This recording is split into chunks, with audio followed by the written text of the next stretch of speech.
سلام تماشابینان گرامی، خلاصه خبرهای مهم 26 ایون تاجیکستان و منطقه را از پایگاه خبری بامداد برایتان پیشکش میکنیم. شروع میکنیم از یک نگاه کوتاه به سرخط خبر مهم روز در این برنامه.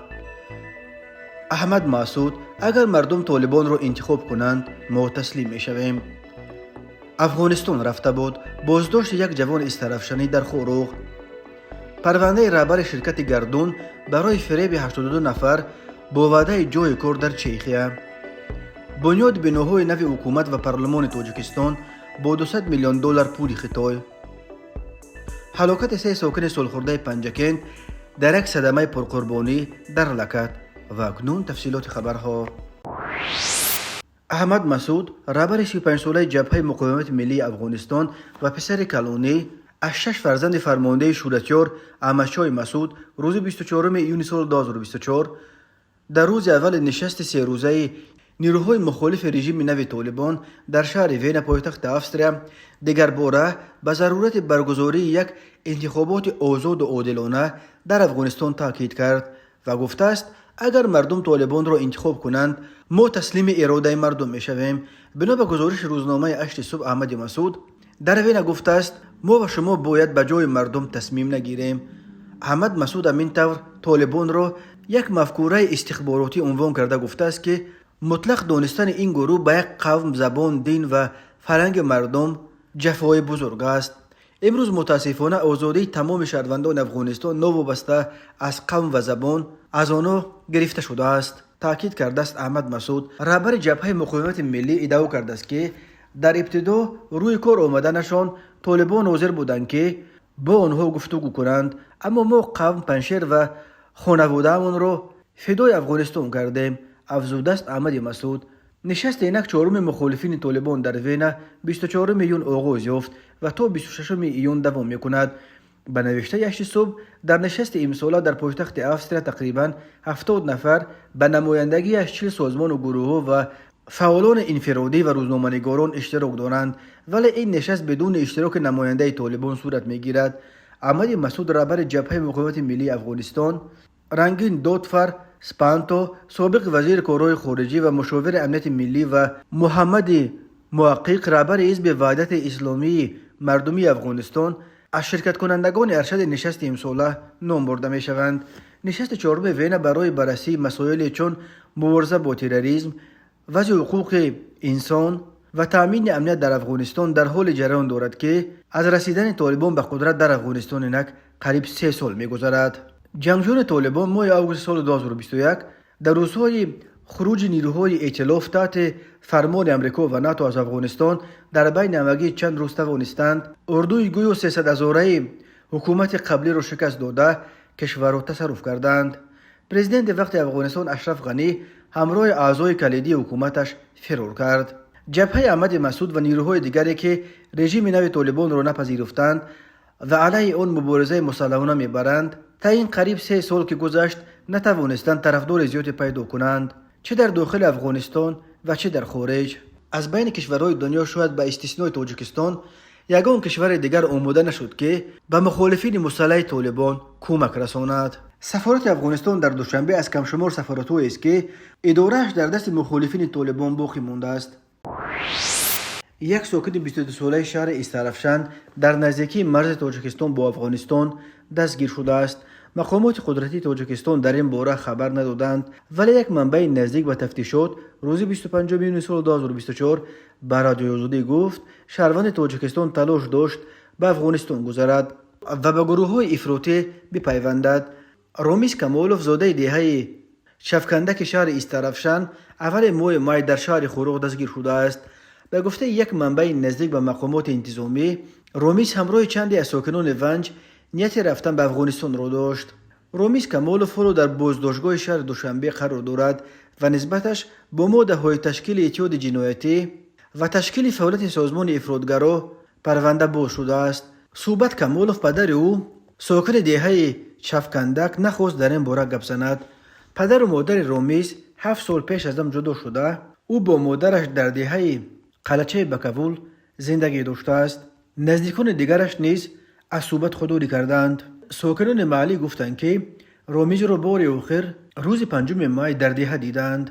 اتفاقا در همین شب و روز نیروهای مرزبانی کمیته امنیت ملی تاجیکستان در بیانیه اعلام کرد که در پاسگاه‌های سرحدی با افغانستان درآمد و برآمد شهروندان را زیر نظارت جدی گرفتند. مقامات سبب را به وضع منطقه و جهان و کوشش سازمان‌های تروریستی و اکستریمیستی برای غیر قانونی گذشتن سرحدهای دولتی و عملهای ضد بشری تروریستی در نقطه‌های گوناگون سیاره از جمله جمهوری تاجیکستان ربط دادند. بعد آن عملیات بازداشت بیش از 30 ساکن جماعت یزگالوم در نیمه دوم ماه مای از طرف وزارت کارهای داخلی تاجیکستان صورت گرفت. مقامات در این باره خبر رسمی نمیدهند، ولی یک منبع رادیو آزادی که با پرونده بازداشت شده و شناخته شده است گفت حدود 25 بازداشت شده به عضویت در سازمان ممنوع انصارالله متهم می شوند.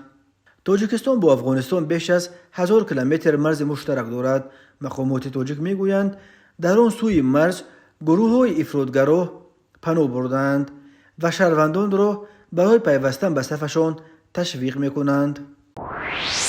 اگنتی نظارت دولتی مالیوی و مبارزه با کروپسیون جمهوری تاجیکستان روز 24 میلیون سال 2024 درباره به دادگاه ارسال شدن پرونده قلابی دیرکتور اوید به مهنت مهاجرت و شغل اهالی شرکت گردون توی رستموف خبر داد. رستموف به آن ابدار می شود که با وعده جای کار در کارخانه مشهور ماشینسازی اشکودا در چخیا از 82 شهروند تاجیکستان قریب $60,000 گرفته ولی آنها را فریب داده است. دادگاه 5 سال پیش مدیر کل گردونه بختیار عربوف و سرمحاسبش طاووس خوشقدموف را که همسر توی رستموف بود 8 سال حکم زندان داده بود.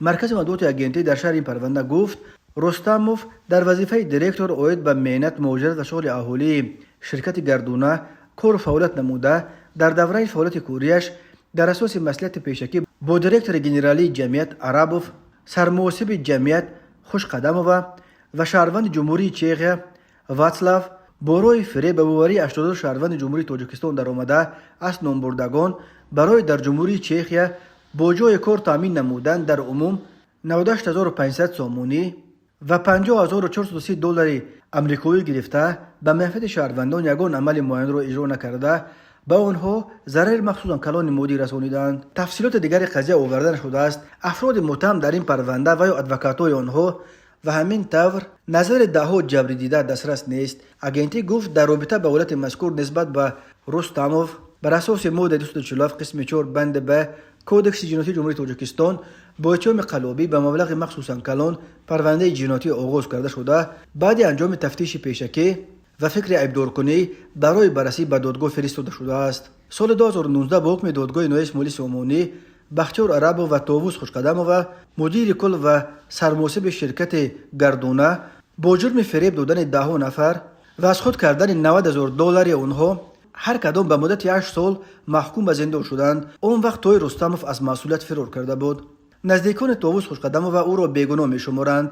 آنها میگفتند خوشقدموف یگان کار غیر قانونی نکرده است و او تا آخر باور داشته است که کارجویان در چخ با کار تامین میشوند. بعد از فرار واسلاو سکوهوتل شهروند جمهوری چخیا و توی رستموف معاون شرکت گردونه که شوهر طاووس خوشقدموف بود کارافتادگان شرکت مبلغ را از او طلب کردند. گفته بود فیروزه خواهر طاووس خوشقدموف. طاووس خوشقدموف 4 فرزند داشت. بعد زندانی شدن فرزندان او را خویش و تبارش بین خود برای نگاه و بین تقسیم کردند. اما شهروند جمهوری چخ واسلاو سکوهوتل که 5 سال پیش توانست از تاجیکستان فرار کند همچنان تحت جستجو باقی میماند.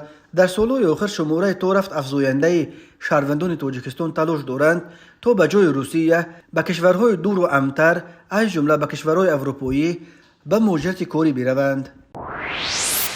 تماشابینان عزیز یادآور می‌شویم خلاصه مهمترین اخبار تاجیکستان را از پایگاه خبری بامداد تماشا دارید. برنامه را ادامه می‌دهیم. بنای نفع حکومت و پارلمان تاجیکستان هفته اول ماه ایول سال 2024 مورد بهره برداری قرار داده می شود. در این باره روز 25 ایون سال 2024 یک منبع از پارلمان کشور به پریوس اطلاع داد. به گفته منبع ساختمان بنای نو پارلمان و حکومت به اتمام رسیده است و حال و تنها کارهای زیباکنی گرد اطراف آن باقی مانده است. کارهای ساختمانی طبق نقشه جریان داشته، بناهای نو حکومت و پارلمان هفته اول ماه ایول گشوده می شوند. گفت همصحبت ما. گفتم به مورد است که چین برای ساختمان این بناها به صفت کمک به بازگشت 1.5 میلیارد یوان یا 200 میلیون دلار مبلغ جدا کرده بود. یادداشت میکنیم که 13 اکتبر سال 2018 در شهر دوشنبه پرزیدنت تاجیکستان امامعلی رحمان با رئیس مجلس ملی رستم امامعلی برای آغاز کارهای ساختمانی در بناهای پارلمان و حکومت تاجیکستان سنگ اساس گذاشتند. از روی لویه بنای پارلمان در شفت خیابان رودکی بنیاد شده. در قسم پیش آن گلگشت با فواره ها، راه و پیراها به نقشه گرفته شده است. بلندی بنای اساسی 49.7 متر با نظرداشت گنبد 70 متر را تشکیل می‌دهد. مساحت عمومی بنای پارلمان 42,874 متر مربع می باشد. در آشانه های بنای نو پارلمان مجلسگاه یک جایه برای 1500 جای نشست، مجلسگاه پلاتای بالایی و پایانی هر کدام با 250 جای نشست، تالار قبول میمانان اولی قدر، مرکز تکنولوژی و کمونیکاسیون و اطلاعاتی، مرکز طبی، کتابخانه، تالار برای کنفرانس های مطبوعاتی برای 350 جای نشست و دیگر حجره های کاری و یاری رسان جایگیر کرده شده است. بنای حکومت تاجیکستان در قسم مرکزی شهر دوشنبه در حدود خیابان رودکی و اسماعیل سامون جایگیر است. به اشاره پیشکی مساحت قطعه زمین مجمع حکومت تاجیکستان 10,27 هکتار را تشکیل داده.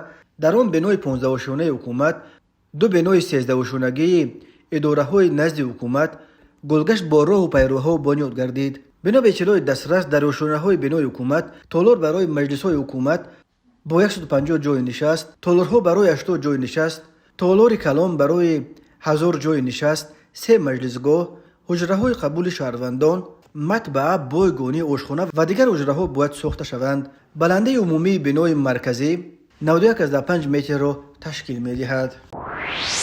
فوق‌العاده تاجیکستان به توجه شهروندان و مهمانان کشور می رساند که طبق معلومات هواشناسان روزهای 25 و 26 ایون سال جاری در ناحیه‌های علایده کویی و نزد کویی توبه جمهوری ولایت سوخت و در نواحی غربی ولایت مختار کوهستان بدخشان خطر آمدن سیل، ریختن سنگ و ریگ در راه‌های کویی و یرج باقی میماند.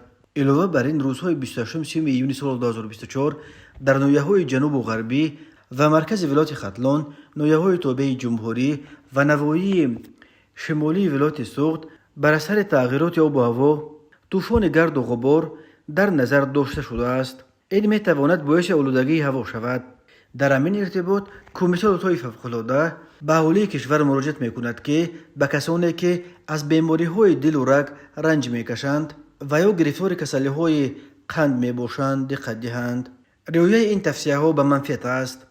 رانندگان و دوستداران سیاحی و گردشگران باید در این گونه روزهای پرچنگ سرعت حرکت در راه‌ها را رعایت کنند. بیشتر آب تازه نوشید.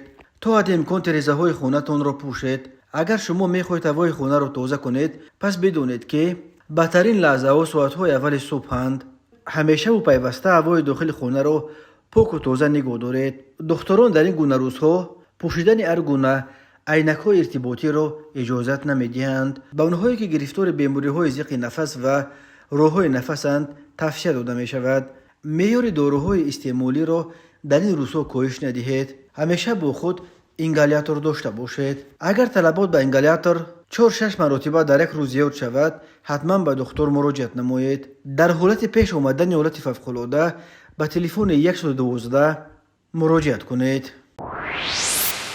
مرکز مطبوعات وزارت کارهای داخلی تاجیکستان خبر داد که روز 23 میون سال 2024 در یک صدمه پرقربانی در شورای دوشنبه خوجند چنوق در حدود دهه لکت جماعت زرحلال در کنار شهر استرافشان 3 ساکن صلح‌خورده پنجکند به هلاکت رسیدند. بنا به اطلاع وزارت کارهای داخلی 23 میون سال 2024 تخمین ساعت 16:00 راننده ماشین تمغه اوپل استرا روزیف دلیر سال 1997 ساکن شهر استرافشان هنگام حرکت در شورای دوشنبه خوجند چنوق در حدود جماعت دهات زرحلال دهه لکت شهر مذکور از عهده دوره واسطه نقلیات نبرآمده اول به ماشین تمغه اوپل زفیره تحت اداره یودیف نصرت الله سال تولدش 1998 ساکن شهر پنجکین برخورده.